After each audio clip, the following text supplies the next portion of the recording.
Fred and Rosemary West seemed like a sweet couple, but any young girl who had wandered into their house, unsuspecting of the dangers that lurked within, would most likely never make it out alive, including their own daughter.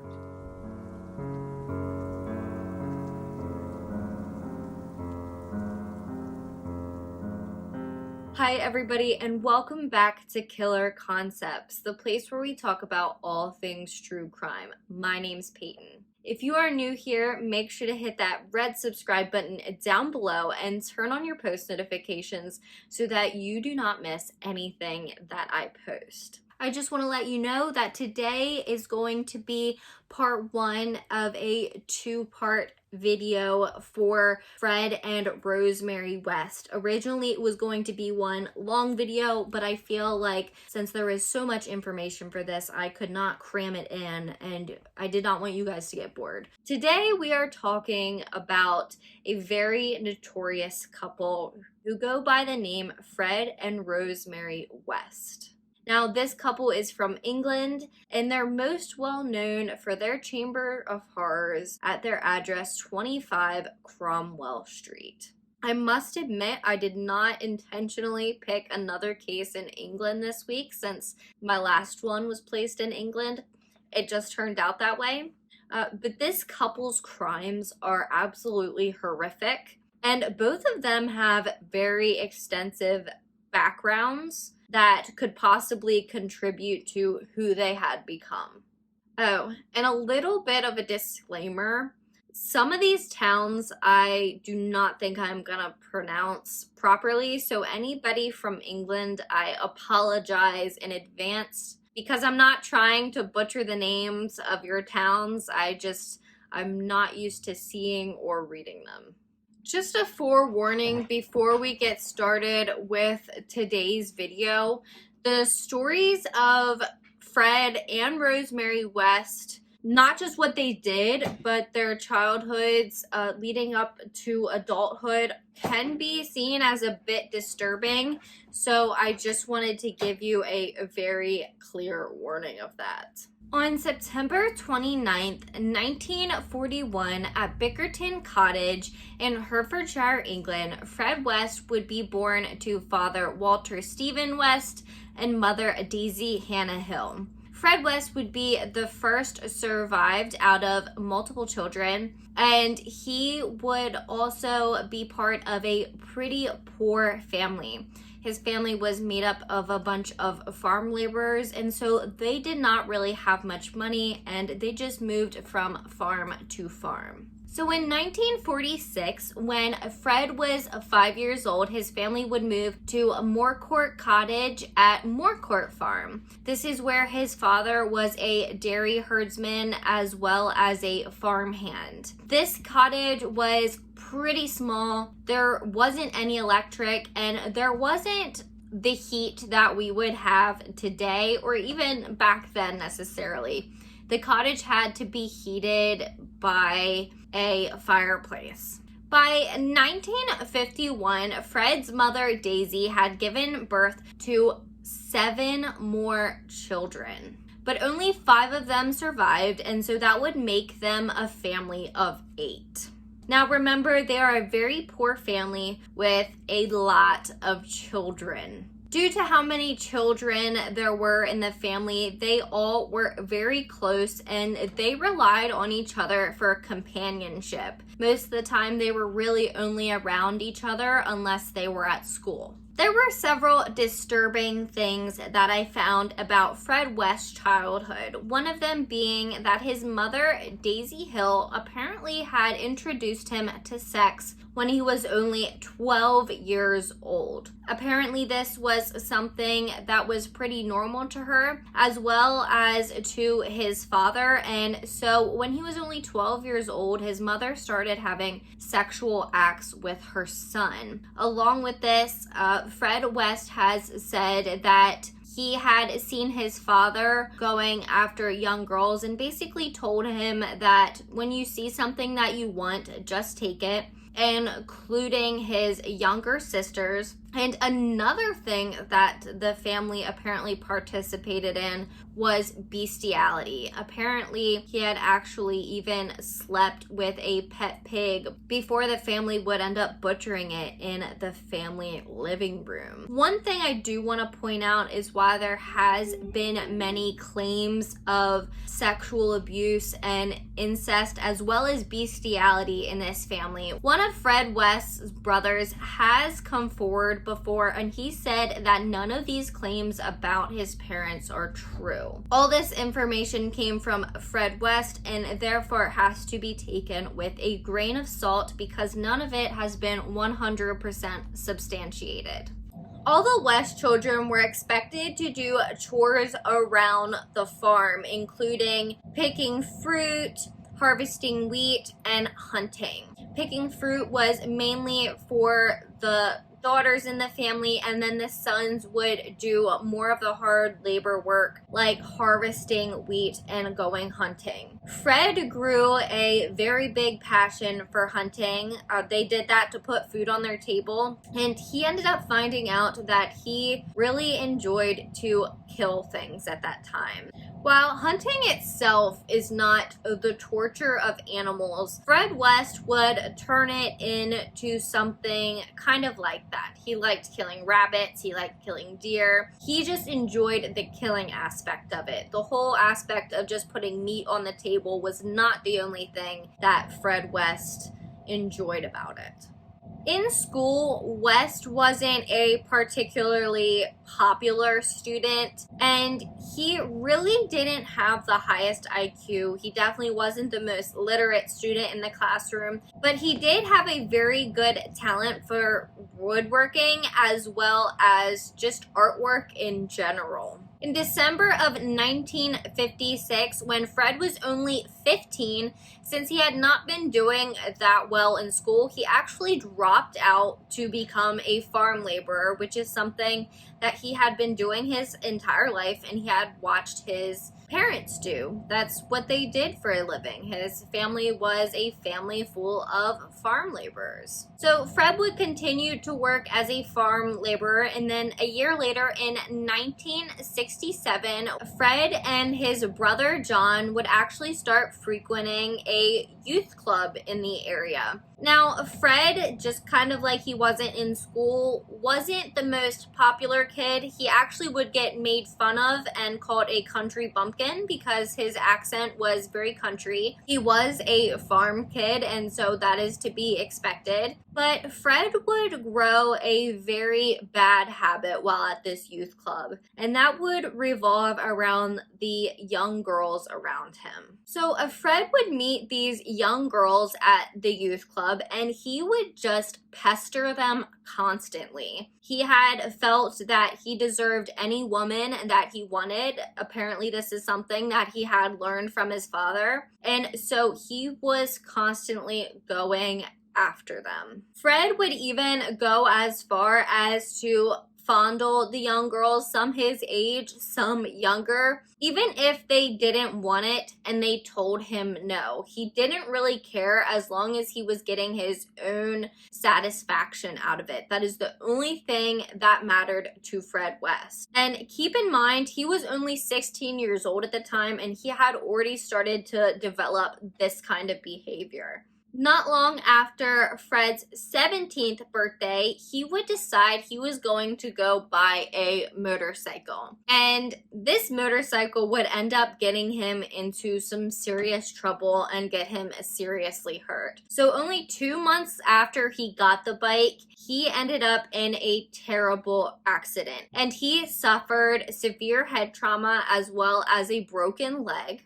Due to this accident, Fred would be stuck in a coma for 2 weeks with severe head trauma, and he would actually have to have a metal plate inserted into his head. One thing I do want to mention is that people with severe head trauma many times are linked to having uncontrollable impulses as well as bad behavior, especially if the injury that happened to the prefrontal cortex. And this is something that we actually talked about in last week's video, which was about Mary Bell, because she had also received head trauma to the prefrontal cortex. For those of you who don't know or did not watch my last video, the prefrontal cortex controls involuntary movements as well as decision-making processes in the brain. And so if you have a damaged prefrontal cortex, you are less likely to make good decisions, because a bad decision doesn't always seem like a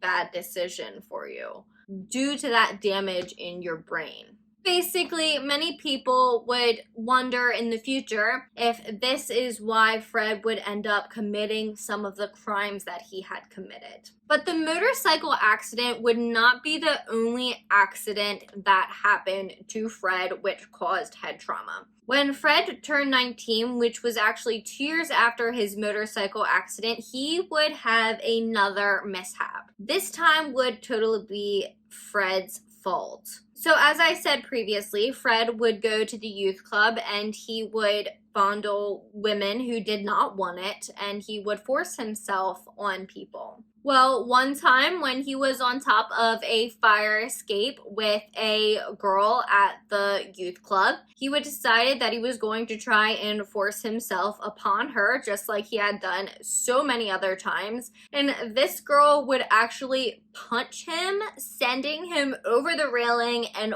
falling 2 floors, in which he would sustain even more head injuries.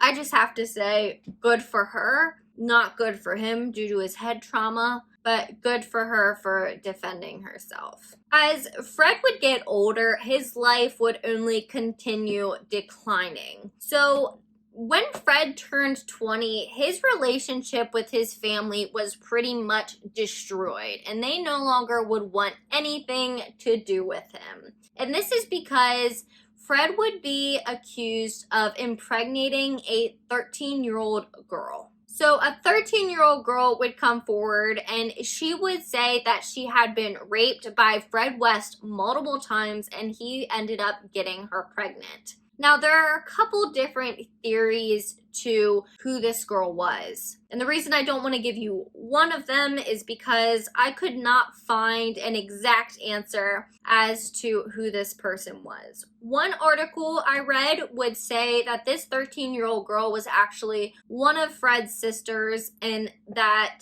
his sister had went to their mother Daisy and told her what had happened, and she is the one that reported it to the police. But then in a couple other articles that I read, they had said that it was a very close family friend that Fred had raped. And so I just want to let you know, we are not 100% sure what it was. But either way, Fred would pretty much be disowned from his family for this, and he would no longer be able to live with them because he had done that with a 13-year-old girl. And he would actually get charged with rape.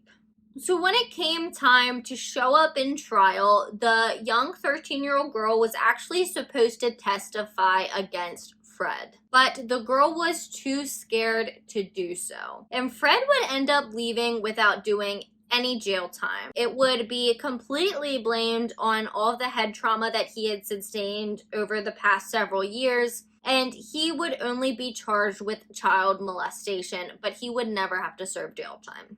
After the child molestation case, Fred would end up meeting a woman by the name of Rena Costello. Rena Costello was a young Scottish girl who actually had a record for burglary and prostitution. But when she met Fred, the two would hit it off almost immediately. And Rena would be pregnant at the time, but Fred would end up taking Rena's hand anyway in marriage, and he would claim that the child was his, even though it wasn't. The only concern they had is that people would know when the daughter was finally born because she would not look like Fred. So the two would marry in November of 1962, and then in March 1963, Rena's daughter Charmaine would be born, who would end up being Fred's stepdaughter. Not long after Fred had met Rena and they were married, he would end up getting a job as an ice cream driver, which I know what you're thinking. This is a terrible job for somebody who has a thing for young girls. And I'm sure it was, but Fred would end up having to leave that job because he would end up running over and killing a 4-year-old boy with the ice cream truck. So Fred would basically say that it was an accident and he didn't see him, and there would be no charges pressed against him for the murder of this young boy, but he would just move on from that and he would end up getting another job. In 1964, Rena would then give birth to Fred West's own daughter, Anna Marie. It was around this time that both Rena and Fred would become acquainted with a girl named Anne McFall. Some reports claim that Anne McFall would move in with the couple when they would move to Gloucester when West found a job working in a slaughterhouse, but others would claim that she didn't move in with West till much later. Even being married to Rena, West would continue to assault other girls. He was not satisfied with having children and a wife, and he would assault other girls, but the police would never have enough to really do anything about it. They could not prove that it was Fred West. But the marriage between him and Rena would grow extremely rocky, and their marriage would start to fall apart. Rena would actually end up moving back to Scotland, but she would leave her daughter Charmaine and Anna Marie with Fred West. And this would turn out to be one of her biggest mistakes, because Rena would come back and she would end up finding Fred West living in a caravan with their 2 daughters as well as Anne McFall. Rena would leave and Anne McFall would end up staying with Fred West in the caravan, but soon she would become pregnant. And she wanted Fred to divorce Rena and to marry her so that they could have a family together. But Fred did not want to do this, and Anne McFall should have stopped pushing him because she would end up disappearing. So Fred West would end up killing Anne McFall, and then he would bury her right near the caravan park. Later, when her body would be found, they would find out that she had been dismembered and she had had fingers and toes removed from her body. But at the time, nobody really did know what happened to Anne McFall because she would not be found till much, much later. And so Rena, just like everybody else, had assumed that she must have just disappeared. And she would move back in with Fred into the caravan where Anne McFall had been living with him. And she would end up getting back together with Fred and moving in with him and their 2 daughters. But in November of 1968, Fred West would end up meeting a 15-year-old girl named Rosemary Letts. And Rosemary Letts would end up becoming his future wife and accomplice. So now that we have discussed Fred West's very extensive background, we are going to go ahead and take a step back for a second and get into Rosemary West's background and how she ended up meeting Fred, and then we will discuss the kind of life that the 2 led together. Rosemary Letts was born in Northam, Devon, England on November 29, 1953 as a result of a very difficult pregnancy.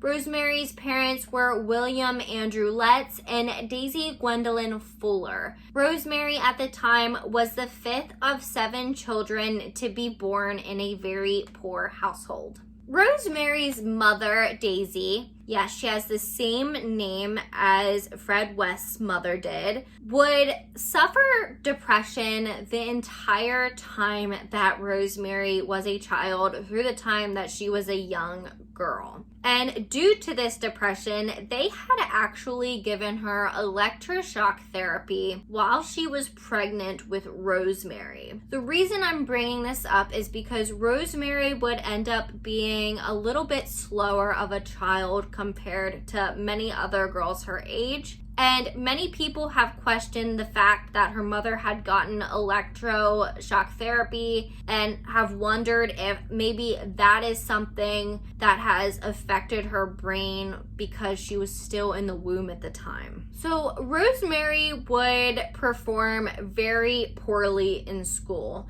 She was not good at it, and she really didn't have any friends. She actually performed so poorly in school that her classmates would make fun of her and they would call her Dozy Rosie. And this is something they always called her because she could not keep up with the rest of her classmates. So Rosemary grew up in a pretty crazy household. Her parents did not get along, and her father would not only abuse her and her sister, he would sexually assault them as well. And this is something that went on for many, many years. Rosemary's mother would actually be beaten by her father as well. And eventually she would get fed up with it and she would move out of the house and she'd take Rosemary with her. But this would never last for long. She'd end up moving back in with Bill, Rosemary's father, and they would just go on living the way they were. And her mother was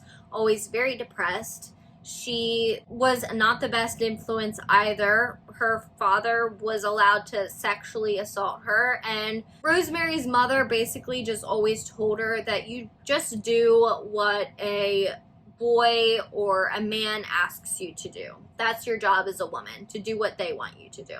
And that's how she grew up, and that's how she knew to live her life. Now, Rosemary Letts would meet Fred West at a very young age. So Fred West would end up meeting young Rosemary Letts on November 29th, 1968, when Rosemary was only 15 years old, which I'm sure was super illegal at the time, and it is still super illegal now. And he would start courting young Rosemary. So Rosemary had worked at a local bread shop, and he started by having somebody take something into her, a gift, something else, and then he'd send something else in a letter, and then eventually he wanted to take her out to dinner, and she had said yes. Rosemary was not used to this kind of attention at all. Like I said, she didn't have any friends. She was one of the slower girls in school. And so when she was getting affection from somebody like Fred, she couldn't help but be interested. She had such a low self-esteem that she really couldn't see what she should have in life.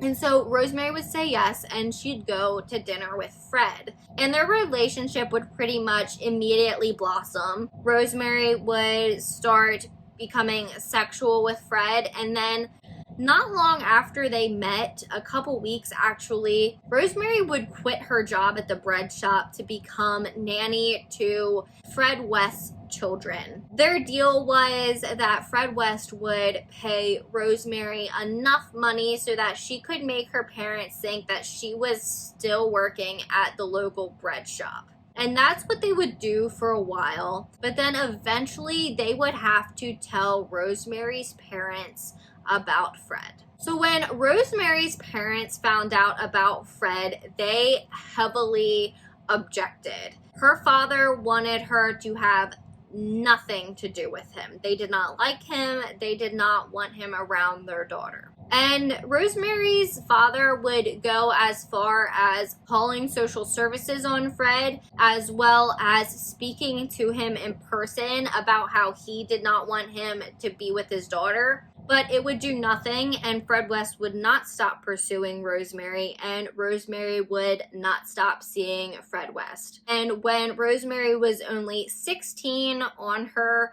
birthday, she would end up moving in to the caravan that Fred West had been living at with his stepdaughter Charmaine and his daughter Anna Marie, and that is where she would live with him.